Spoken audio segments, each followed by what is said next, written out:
Would you dare close your eyes, knowing that out there lurks a man who can break into your home at any moment? It doesn't matter if you're a man, a woman, or even a child, he only craves blood and fear. Tonight, on Dark Radio, we open the door to the nightmare known as Richard Ramirez, the man who terrorized California as the Night Stalker. Richard Ramirez was born in 1960 in El Paso, Texas, to a poor Mexican-American family. His childhood was nothing short of nightmarish. An alcoholic and abusive father, and a cousin fresh from the Vietnam War who showed him graphic photos of mutilations and killings, even teaching young Ramirez how to wield knives and firearms. Exposed early to death, violence, and gore, Ramirez's mind grew twisted. As a teenager, he became obsessed with satanic imagery, while also spiraling into drugs and alcohol. Dropping out of school, he quickly found thrill in theft and petty crime. But that was never enough. The darkness inside him hungered for something far more sinister. In 1984, Ramirez crossed a line from which there was no return. His first known murder, a woman brutally slain in her own home, shocked investigators. But only months later, more bodies surfaced, each bearing signs of horrifying torture. What terrified Californians most was the randomness of his crimes. Ramirez had no victim type: men, women, children, the elderly. Anyone unlucky enough to live where he prowled could become prey. Suddenly, no one felt safe in their own homes. Under cover of night, Ramirez stalked, broke in, raped, murdered, and left crime scenes so gruesome that even hardened detectives recoiled. The media gave him a name that struck dread across America: the Night Stalker. As darkness fell over Los Angeles, fear spread like wildfire. Families barricaded doors, nailed shut windows, clutching their children as they prayed for morning. But Ramirez still roamed the streets, eyes cold, lips curled in a cruel smile, ready to unleash yet another night of terror. By March 1985, Richard Ramirez's reign of terror exploded into full force. Each night, he prowled through Los Angeles, targeting random homes, breaking in, and unleashing unimaginable horror. Unlike most serial killers, Ramirez had no consistent victim profile. One night, he brutally murdered a middle-aged couple. The next, he raped a woman and turned his rage against a child in the same home. Sometimes, he deliberately left witnesses alive, not out of mercy, but to spread fear.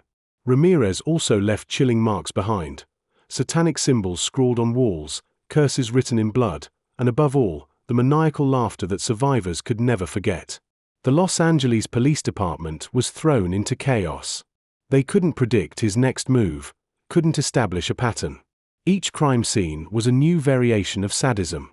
Yet two details stood out: the distinctive footprint of an obvious sneaker, and the grotesque bite marks carved into the victims, Ramirez's twisted signature.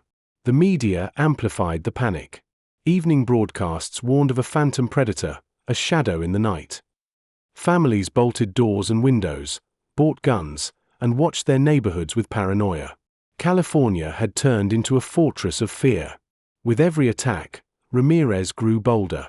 He wasn't just killing, he was torturing, humiliating, and branding his victims with satanic imagery. For survivors, his pale skin, bulging eyes, and foul breath became the face of living nightmares. California had never experienced such collective terror. To the public, Ramirez wasn't just a man. He was a demon in human skin, a night stalker who roamed freely in the darkness, spreading chaos and death wherever he chose. As the body count mounted, pressure on law enforcement and the people of California reached breaking point. A special task force was formed, with the FBI stepping in to bring the predator down. The crucial breakthrough came from the rare obvious sneaker prints, along with chilling testimonies from survivors. Soon, investigators pieced together a name: Richard Ramirez. His face was broadcast on TV screens and splashed across newspapers, making him one of the most wanted men in America. On August 31, 1985, in a Los Angeles neighborhood, Ramirez roamed the streets unaware that his image was everywhere. He was still hunting for victims, but this time, he had become the hunted. A vigilant resident recognized him and raised the alarm. When Ramirez tried to steal a car to escape, an angry crowd surged. Neighbors who had lived in fear for months now turned into an army of justice. They chased him down, beat him, and pinned him until police arrived. It wasn't in the shadows, nor in the secrecy of a midnight break-in, but in broad daylight, before dozens of witnesses, that the Night Stalker was finally captured. As police led Ramirez away, the crowd erupted in cheers. He, with his cold stare and twisted smile, showed no fear. But for California, that moment marked the end of a nightmare. After his arrest, Richard Ramirez became a national obsession. His trial dragged on for years, drawing thousands of spectators. Grisly details of his crimes shocked the public and painted a portrait of pure depravity. Throughout the proceedings, Ramirez remained defiant. He smirked at accusations, flashed satanic hand signs to the media, and embraced the image of a devil in human form. In 1989, Ramirez was sentenced to death after being convicted of 13 murders, 5 attempted murders, 11 sexual assaults, and 14 burglaries. When the sentence was read, he coldly declared, "Death always comes with the territory. I'll see you in hell." Behind bars, Ramirez continued to cultivate his dark persona.